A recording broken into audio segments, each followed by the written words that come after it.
Good morning, church. Let's open our Bibles to John chapter 6. We'll begin in verse 60.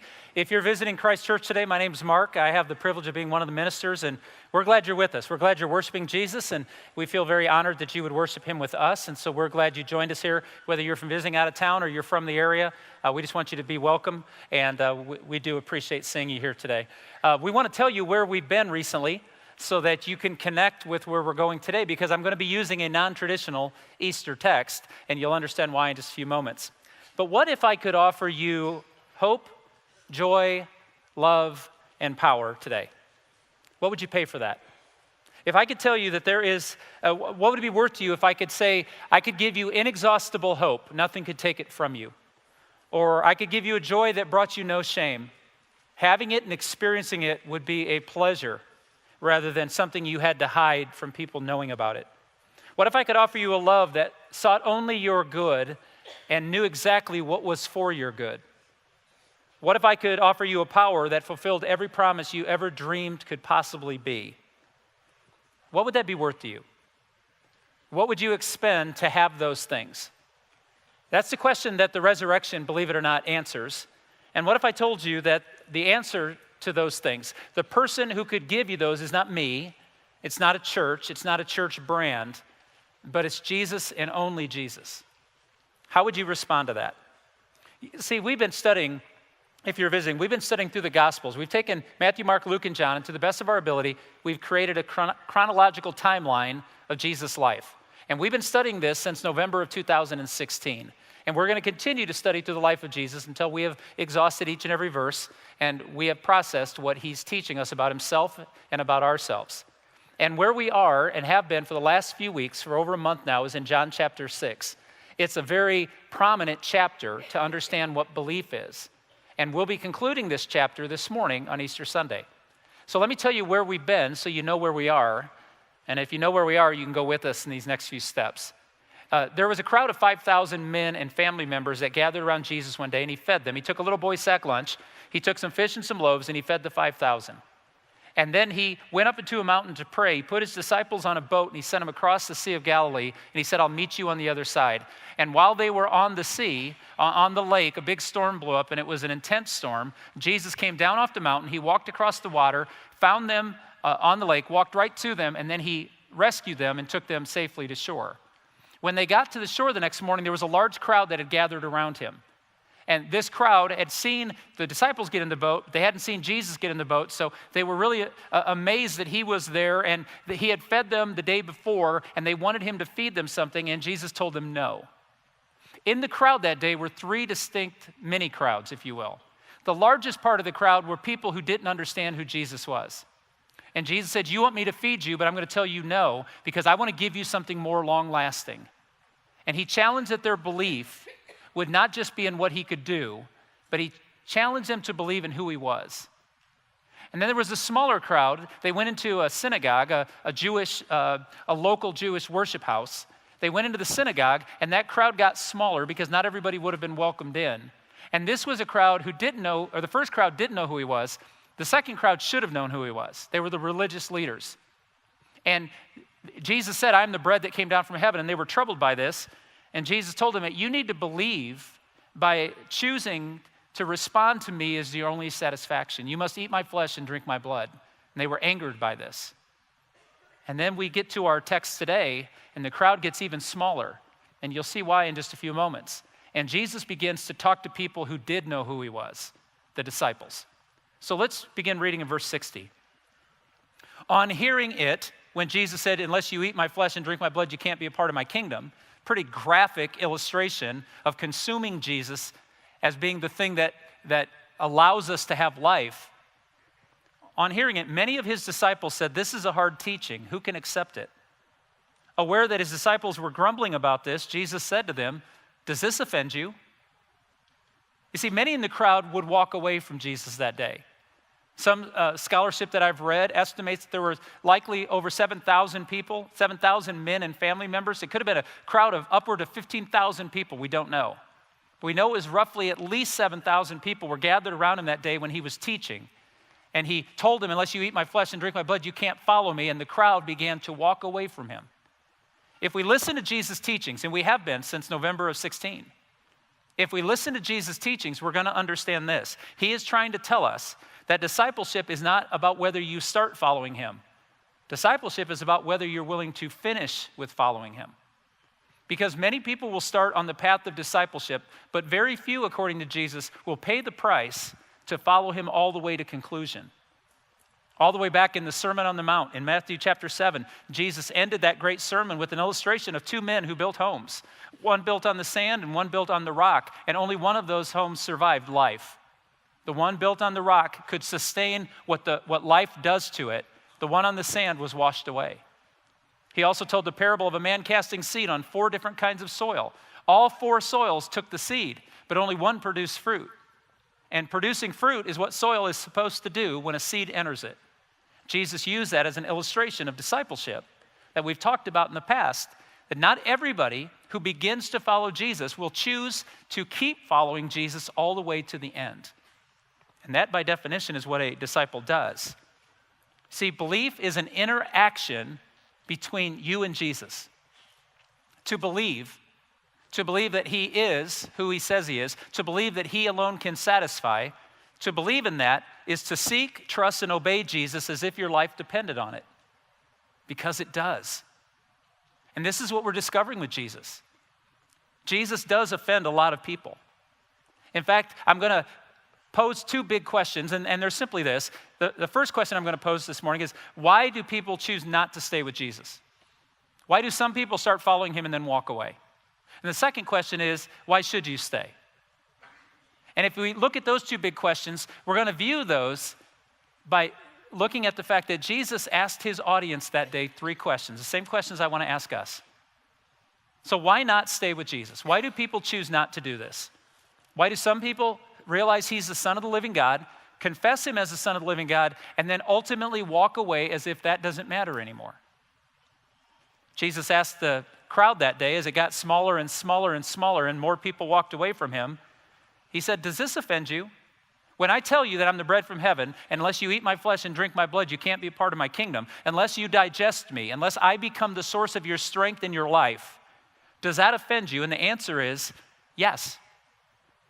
If we're truthful, Jesus is offensive, not because what he says is so rough and so mean and so provocative. No, the reason Jesus offends us is because we like to be our own God. We like to take care of our own problems, and when we can't, then we'll call in a bigger God to help us out. So the answer is, does this offend you? Yes. Why? Because Jesus is not easy to live with because he's always right. And that's hard. Do you live, don't point, but do you live with someone who's always right? And you know how hard that is. Now, if you're the person who's always right, feel sorry for your partner because they're like, it's horrible.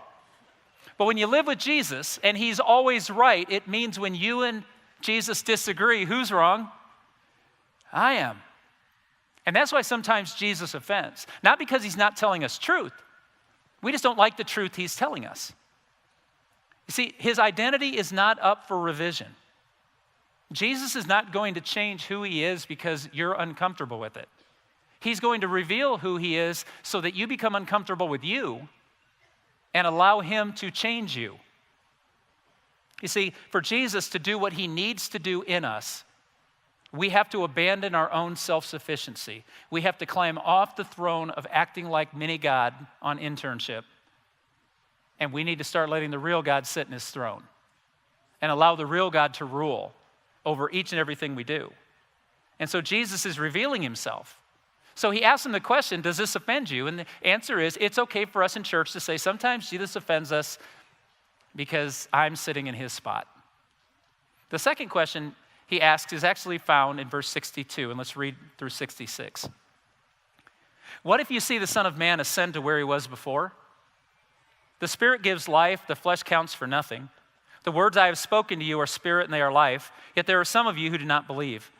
For Jesus had known from the beginning which of them did not believe and who would betray him. He went on to say, this is why I told you that no one can come to me unless the Father has enabled him. From this time, many of the disciples turned back and no longer followed him. There's several things I can point out here. Notice that it said disciples stopped following him, not the crowd. The crowd who didn't know who he was still wondering who he was.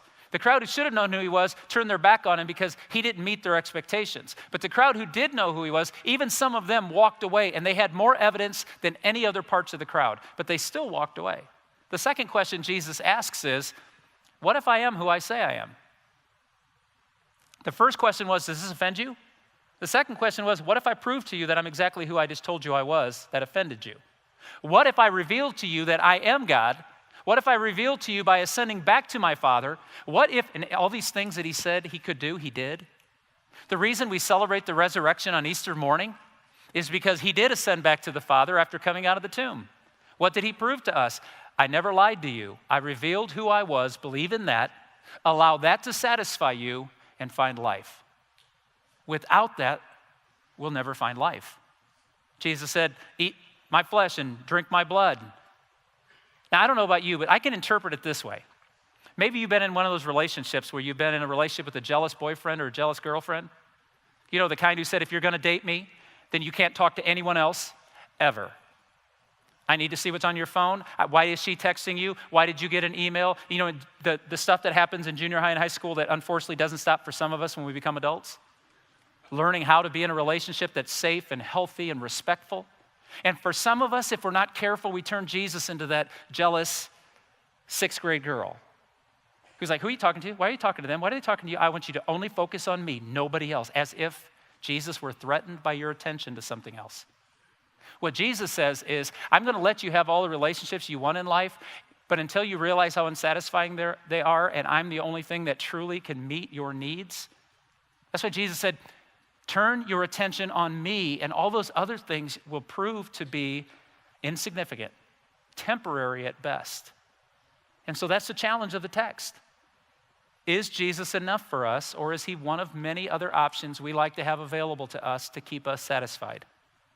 He's telling us, investigate me. See what I'm offering you. Experience me. And don't try to experience me in the midst of all the other things you're trying to experience. Let me be your God. Let me provide for you. Let me redeem you. Let me serve you and love you and heal you. But Jesus says you can't have those things from me if you're trying to find them from everything else, from what you eat and what you drink and who you hang out with and how much money you make and how much money you spend and what possessions you have. Jesus said, those will never satisfy you. They may get you through a day. They won't get you through a life. He said, I'm the only thing that can get you through a life. That's why he said, my words are spirit and life. He just can't be our teacher. He just can't be our advisor because he's greater than that. And if that's all we make him, then we're being taught other things and advised in other ways. In Hebrews chapter 11, verse 6, the author of this particular letter to the Jewish Christians, he said, he who comes to God must believe that he is, and that he is a rewarder of those who diligently seek him. Diligently seek him, not occasionally, not sporadically, not seasonally, but those who each and every day allow Jesus to be their satisfaction. So why do people walk away from Jesus?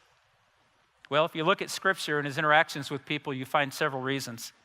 First of all, many don't stick with Jesus because they realize what he's asking of them. And at least they're intellectually honest. And the response is, I don't give anybody that much authority over my life. I'm the authority of my life. I choose what I choose. I do what I do. I make my own choices, and I'm willing to live with them. That's at least intellectually honest and very short-sighted. Because you're basing your life on your own wisdom. You're basing your life on your experiences and your feelings. And those all have a place in the kingdom. God never says, enter my kingdom and lose what you feel. Lose your emotions. You'll see people in worship throwing their hands up to the skies, crying out to God because they know how good he is. There's emotion in the kingdom, but it's an emotion that's based on a relationship that's healthy and good and alive. Other people don't stick with Jesus because they don't want to be troubled with difficult teaching. It's hard. Being a disciple of Jesus is not an easy life. It'll cost you your life. Some feel uneasy about the issue of their sin. They have no problem admitting that they've sinned, but they hate being called a sinner because comparatively, they're better than most. And so if Jesus were grading on the curve, they're good. He's not grading on the curve. He's grading on the truth. And so some don't want to follow Jesus because at the end of the day, they don't deal with themselves as a sinner, and so they don't have a need for a Savior. Some feel uneasy about the choices. Like God's kind of gotten out of style, you know? He's been around so long that some of the stuff he wanted us to do really doesn't just make sense to me anymore. So I don't want to follow an authority I can't respect because you haven't experienced the truth of it. I can go on this. For most of us, the reason we walk away from Jesus or have chosen in the past to walk away, too many risks involved. I don't know that I trust him that much. I'd have to surrender too many important things to myself. So I'm just going to come to church. And I'll plug in every Sunday, and it's good for my family, and overall it's pretty sound. But at the end of the day, I'm coming to church, I'm not coming to Jesus. Now, and may the church repent if the ultimate goal is to get you here on a Sunday.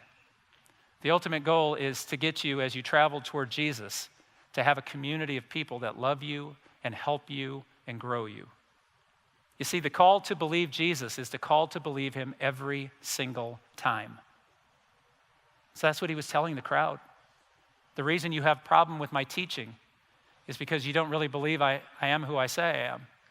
And so I'm going to demonstrate that to you. And how did he do it? Well, he died on the cross, and then I think something happened a couple days later. We'll talk about that in a minute.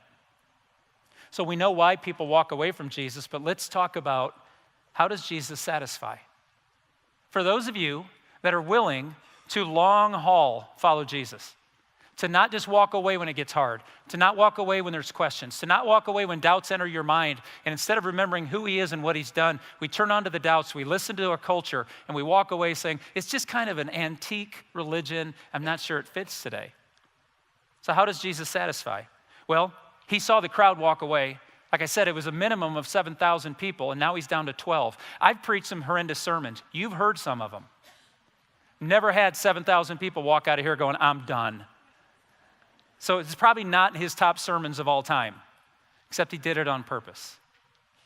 You see, he didn't chase them. My father asked me one time, he said, have you ever noticed what Jesus did every time the crowds walked away from him? And I was like, no. And he goes, look it up. So I took a week or two and was flipping through the Bible just occasionally trying to remember what's the answer, because I knew he was going to ask me again. And he said, what did you find? What did Jesus do every time the crowds walked away from him? And I said, I don't know. And he goes, he did nothing. He didn't chase them. He didn't beg them. He didn't say, I'll change the truth so you like it. I'll make you feel better about yourself. He said, if I love you, I'll tell you the truth. And I've told you the truth. He didn't tell it in a harmful way. He just simply knocked them off the throne of being God and relays to them that they didn't know what they were talking about. So in the third question he asks them, first one, you remember, does this offend you? The answer is yes. Second question is, what if I showed you who I was? Would that change how you lived? And the third question he asks is, are you leaving me too? The crowd walked away, and Jesus looked at him and goes, why are you still here? Verse 67. You do not want to leave me too, do you? Jesus asked the 12. Simon Peter answered. Now notice, if you've been attending here for long, we make fun of Peter because Peter says all the things we're glad we didn't say. This is the one time he got it right. Well, one of several, but this is a big one. Peter said, Lord, to whom shall we go? You have the words of eternal life. We believe and know that you are the Holy One of God.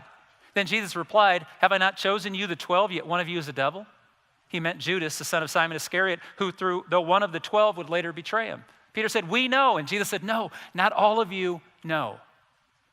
You believe in what you see, but you have not invested yourself in what you believe. And there is the difference of what the resurrection must do to us.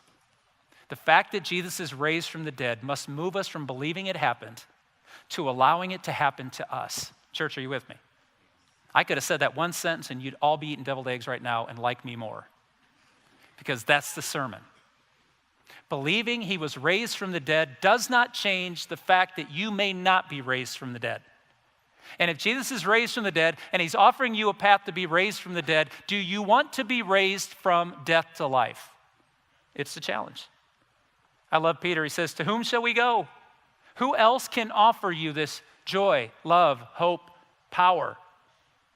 See, they couldn't quit on him because they had experienced him. Look at verse 69 again. And we have believed and have come to know. Epigenosis It's a Greek word. It's used throughout the New Testament. It's a word that means super knowledge, experiential knowledge, not just in your head, but in your hands and your feet and in your eyes and in your memory and in your soul. It's experiencing something. It's watching, there's a difference between watching someone eat a good piece of prime rib and me eating a good piece of prime rib. One is knowledge that looks really good. The other is, oh my goodness, changed my life. Are you with me? When the resurrection becomes a wow, good for Jesus, instead of a, wow, good for us, then we've misunderstood Easter. Peter said, we know, we've experienced it. I can't walk away from you. And sometimes he wanted to, but he couldn't. His faith had become sight. What I'd like to do and close this morning is I'd like to end where I began. What if I could offer you 4 things that I believe every single one of us want and can only be found in him? And can only be found because of the resurrection. So let's begin. Jesus offers a hope that doesn't run out. Are you with me when you hear the news? When someone comes up to you with those horrible words, did you hear? And you're like, no, so-and-so passed away, or so-and-so's got cancer. Did you hear what's going on in the news? Did you hear what's going on in Washington? Do you hear what's going on in Korea? Do you hear what's going on in Russia? Do you hear what's going on in Afghanistan? Do you hear? Do you hear? Do you hear? Do you ever want to scream like I want to? It's not supposed to be like this. This is not what life should be. We have ruined everything. Nobody gets along. Everyone's grabbing for what limited power there is in the world. Everyone's sequestering themselves from community. Why is it like this? It's just bad news and bad news and bad news. And what are we supposed to do that? We're supposed to look to the good news that's found in the resurrection of Jesus, a hope that cannot be taken from us, a hope that is not just wishful thinking. I hope it gets better. No, that's not hope. A hope is confident expectation. Because of what he showed me and who he is, the power that he displayed, and what he did by walking out of the tomb, I realize there is nothing that is testing me right now that is anything more than temporary. Are you with me, church? There is no fear I have that he has not already solved. There is no test I'm undergoing that he's not already passed. What he did in the resurrection, what he did on Calvary, and then through the resurrection in the empty tomb means that I have a hope that cannot be taken from me. Isaiah 42. This is about Jesus. Here is my servant, whom I uphold, my chosen one in whom I delight. I will put my spirit on him, and he will bring justice to the nations. He will not shout out or cry out or raise his voice in the streets. A bruised reed he will not break, and a smoldering wick he will not snuff out. In faithfulness he will bring forth justice. He will not falter or be discouraged until he establishes justice on earth. In his law the islands will put their hope. Do you hear what he said? He's going to be gentle, but he's going to be true. He's not going to crush the broken, but he's going to make the broken strong, and he's going to bring justice into this world. And every time our hearts cry out, it shouldn't be like this. Jesus said, it won't be for long. How do I know he can do that? The resurrection. Not a power that's held by the rich or the beautiful or the famous or Hollywood. It's none of that. It's not by military power or might. It's by the one who walked out of the tomb and says, I walked out. Do you want to walk out? A hope that doesn't run out. Jesus offers a joy that doesn't lead to shame. I want to be brief on this, but this is important to me. There's a lot of things that bring us happiness and pleasure. Some people call it joy. I think there's a difference between happiness and joy. You can have joy in any circumstance. Happiness is totally conditioned on your circumstances. But we not only want hope, but most of us want pleasure. Why? Because there's so little hope that we just want to feel good now. And so many people are trading in their fears for numbing pleasure. And Jesus offers you a joy that doesn't leave you shameful. Most of the things that we do that get us through the day are things we'd never admit to anybody we do to get us through the day. We just simply hide it in shame and in darkness. We lie, we protect it because we don't want people to see that without hope, it's tough to have real joy. But Jesus comes in and he says, I don't want you to have buyer's remorse. I don't want you to wake up every morning saying to yourself, I can't believe I'm doing this over and over and over. He wants us to give us a reason to let him live in us and to bring a joy that doesn't bring shame. Look at Psalm 19. The precepts, this is the teachings. The precepts of the Lord are right, giving joy to the heart. The commands of the Lord are radiant, giving light to the eyes. This is what Peter was saying. He said, I've experienced what your truth offers me. Why would I take anything else, a counterfeit? So Jesus has come to say, I want to satisfy you. And we have a tendency to go, okay, here's the 3 things you can do to satisfy me. And Jesus is like, no, no, no. I'm going to satisfy you. And the only way you'll understand that is by giving me your true faith and your obedience. In John 16, on the night that Jesus was betrayed and murdered, he would say these words to his disciples, knowing what was coming the following Sunday morning. Now in your time of grief, but I will see you again, and you will rejoice, and no one will take away your joy. Do you want a joy that brings no shame? Do you want a hope that doesn't run out? How about a love that doesn't pretend? How about a love that is honest and truthful and wills your good? This is one of the greatest misunderstandings of Jesus in the American culture, is that Jesus has been relegated to a moralist with old ideas. He's just a simple rule keeper, and he's constantly busting our chops and dissatisfied with us. And that's not the Jesus of Scripture. You watch the way Jesus healed people. You watch the way Jesus loved people. You watch the way he went to those in community and he spent time with them. And you won't find someone with antiquated ideas. You'll find someone with refreshing ideas. But I want to tell you the difference between Jesus and every other world leader is that Jesus offers a love that's predicated on who he is, not what you do. And if you get nothing else, hold on to that. Jesus does not love you because you've earned it.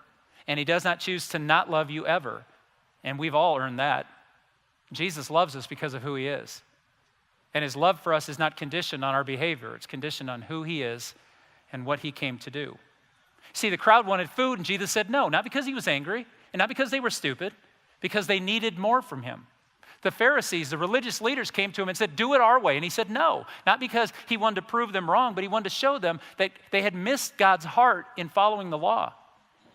The disciples wanted more power and positions, and Jesus said no, not because he was mad at them, but because he said to them, no, real power in the kingdom of heaven comes by serving, not by lording over others. To love someone, it does not allow us to settle for less than they're supposed to be. Let me explain love on an Easter Sunday morning. It's what some of you parents will do today when you look at your children and say, no more Cadbury eggs. And they will think you're the spawn of Satan. I know they will. But you're going to say, okay, no human being can survive 2 Cadbury eggs. Stop. Eat some protein, a piece of bread, go for a walk, do something. Why? Because you're cruel? No, because you love them. There has to be a limit with love, or it's not love, it's just permission. And Jesus put limits on us because he knew how we were created. He knew what satisfied us. He knew what was good. Now, he doesn't take away all of our pleasure. In fact, he gives us pleasures we can't even imagine. But he loves us enough to tell us no. Look at Psalm 25 with me. Remember not the sins of my youth and my rebellious ways. According to your love, remember me, for you are good, O Lord. I want you to pause as you look at that verse with me. He's not saying I've earned it or love me because I'm doing better. He says, forget what I'm doing. Love me because you're good. And that's what God promises. Love won't pretend that all is well when it's not. So he's offered us a hope that will never run out because there's no threat to the resurrection. He has a joy that won't lead to shame because only he can fulfill us. A love that doesn't pretend. It teaches us truth and holds us to it. And Jesus offers a promise proven by power. I want to conclude this morning by talking about this. How do we know that the hope, joy, and love that this preacher is talking about on Easter morning is real? And I only have one evidence for you, the resurrection. The only way that hope, love, and joy can exist if someone greater than our circumstances actually cares about us and is willing to do what it takes to protect us. Because of the resurrection, his words have life. Because of the resurrection, his life gives us life. Romans 6:5 says, if we have been united with him like this in his death, we will certainly also be united with him in his resurrection. The resurrection is the reason I'm a Christian. Now, I only say that to say it says nothing about me except that I have been graced in my life to have been taught well, to have been held to a higher standard, and to have been challenged by people that loved me to find the evidence of Jesus and seek it for myself. I was never told to go to church, but I find the church is useful after I've come to Jesus. I find the church doesn't have a lot of value to people if they don't come to Jesus first. The resurrection is the reason I'm a believer. It's the cause of any hope I've ever had in my life. It's the cause of any real joy I've ever had in my life. It's the cause of things that have gotten me up in the morning when I failed so desperately, my wife or my kids or my church or my friends, and I've just sinned and failed and I haven't done enough. The thing that gets me out of the bed in the morning is not that I'm going to have a better day. It's that through the hope of the resurrection, God can fix what I shattered. Without the resurrection as evidence that God is bigger, all we get is a good man who lived a perfect life and I can't. But when he walked out of that tomb and he looked at me and he said, "You want to do this too?" If you came to me today and said, "Hey, I saw your grandpa, he's alive," I'd be like, "Good for him. Can I have some of that?" Because death scares me. But knowing that death will be a moment followed by an eternity where hope, joy, peace, and love are promised. And how do I know that's true? Because of the resurrection. I want to be very gentle with this, but I want to talk with you in reason today. The world says today, well, all religions are the same. Are they really? The Muslims will tell you that Muhammad told him that God talked to him. Evidence of that? One man's testimony. Some people say, Buddhism's the same thing. It just gets you to enlightenment. Really? Because people say it helped them. That's the reason you're going to risk it and invent your life around that. Because some people say this works. Or the humanism. Humanism is simply put and oversimplified, but humanism says we'll just fix it ourselves. That if we have enough government, we have enough money, we have enough resources that we can fix the world's problems. That hasn't worked yet. The agnostics believe that God's not involved at all. They can't see God in creation. They can't see God in the miracles of Jesus. And they just refuse to believe that if there is a God, he's not really engaged with us. But I'm telling you to be a Christian. Why? Because Jesus rose from the dead. That's all you need to know. Buddha's dead. Muhammad's dead. They remain dead. The greatest philosophical teachers and advisors of our world, which were good people who aspired to good things, they all died. When Jesus died, the whole world thought, "Oh no, another one." Then he walked out of the tomb and they went, "Oh no, the one." The reason we celebrate on Easter the resurrection is because it changed everything, and it changed me. Jesus said, what if I went back to where I came from? What if I demonstrated to you that I am exactly who I told you I was? Read Matthew, Mark, Luke, and John. He said, "I will rise in 3 days." And what did he do on the third day? He rose. Nobody else can offer you that. That's why his hope, his joy, his love, and his power are available. Just because he raised doesn't matter unless you allow him to raise you too. This is not about becoming a disciple occasionally. This is about choosing to follow the one who was resurrected from the dead forever. That's what it means to be a disciple. If you'd like to know more about that, I'd love to have coffee with you. I won't pin you today because there's some good ham and deviled eggs to be eaten. But don't you walk out of here today going, "I'll think more about this." Answer this question. If he proves to be who he said he was, what should you do with that? The resurrection is the thing we think about because it's the difference between him and everyone else. That's why he's the only way to the Father, because he's the only hope of resurrection. Let's stand together.